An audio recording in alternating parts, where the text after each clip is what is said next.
This is GBN Royal I'm Nana a Queer. Meghan Markle. Can things get any worse? After the unsavoury, ill-judged disaster tourism episode, which saw Meghan and Harry surveying the damage of the LA fires, the pair have been feeling the backlash of new bullying allegations, which have just surfaced. Meghan Markle's behaviour, some claimed, led to them seeking therapy after their experience working with her. And Vanity Fair published a scathing report on Meghan Markle in an article in January, which brought to light a number of new bullying allegations, including claims that Meghan had treated ex-employees with mean girls behaviour that left them needing therapy, which is ironic coming from a couple who are supposed to be advocates of mental health. They appear to have left a trail of broken people behind them. Remember that famous Piers Morgan walkout? I was actually on the show that day talking about the Oprah interview, and he said that he didn't believe a word that Meghan had said in that interview with Oprah. Meghan then made claims of mental health. His comments sparked a record 58,000 complaints to Ofcom, that's the UK media regulator, which later rejected the complaints, however saying that limiting his views would be a chilling restriction of free expression. Piers lost his job over that. That's the power that Meghan Markle wielded back then. Or do you remember the time when host Tom Bradbury, who was actually very good friends with William and Kate, asked Meghan how she was coping during their tour of southern Africa? And even though she was surrounded by pure poverty of those who were far, far worse off than her and had everything to feel sorry for themselves about, she could only feel sorry for herself. When asked whether she was okay, she replied, "Thanks, but nobody ever asks her how she's doing." So it seems sort of ironic that both her and Harry could be perpetrators of behaviour that would affect the mental health of those around them negatively.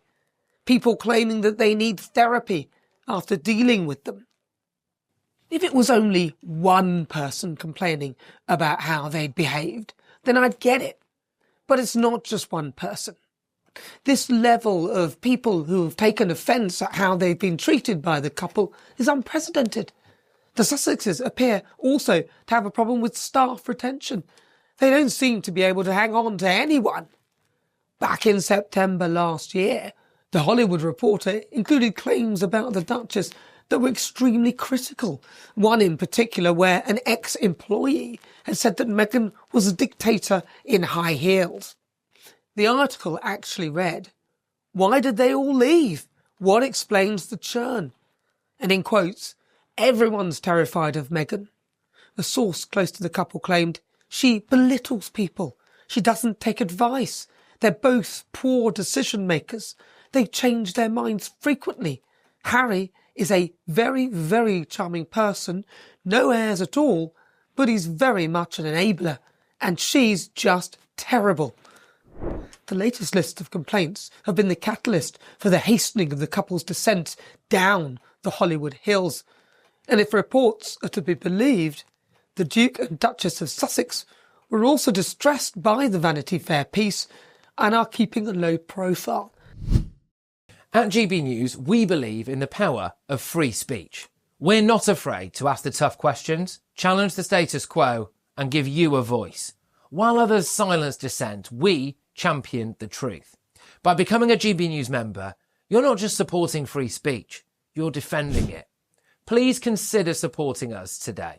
Together, we'll hold the powerful to account and make sure that your voice is always heard. Simply go to gbnews.com/support and stand with us for what matters most. They've been rarely seen outside their Montecito mansion. But what possibly could go wrong next?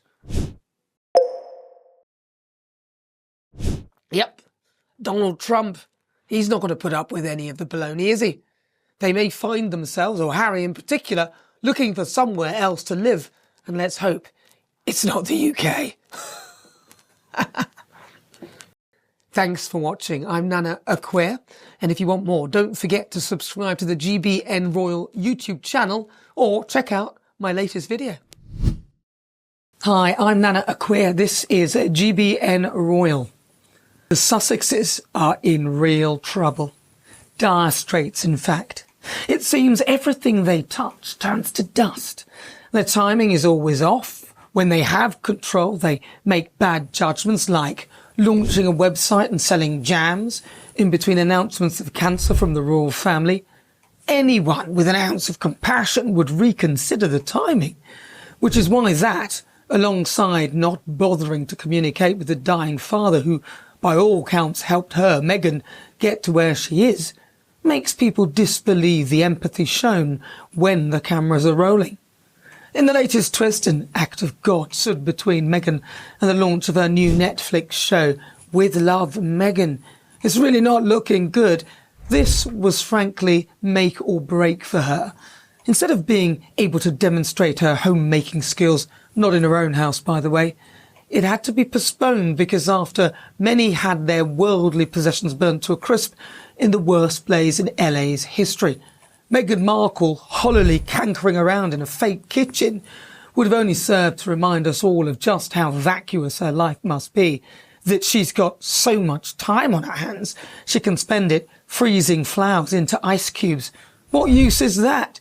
Surely there are far more important things like family, which is why nobody believes the latest act of so-called compassion that many are calling disaster tourism.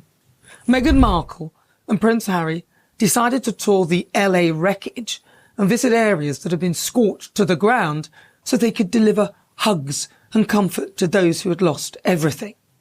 And they went only where it would seem the cameras were rolling. Now, I don't know about you, but the last people I would be interested in seeing at that time would be them. Call me a cynic, but in my view, it smacked of, oh dear, your house has burnt down, but ours is still there. I'm sorry, but I'm not buying their so-called compassion. From a pair who are so vindictive and lacking in forgiveness that they can't bring themselves to take both their children to see all their grandparents. Thomas Markle was at death's door, and so angry are they still over a picture that he sold, even though their whole raison d'etre has been selling their stories in books, documentaries, you name it, they've done it, and made a fortune in the process. Any form you could think of to make money to sell their families down the river is acceptable to them.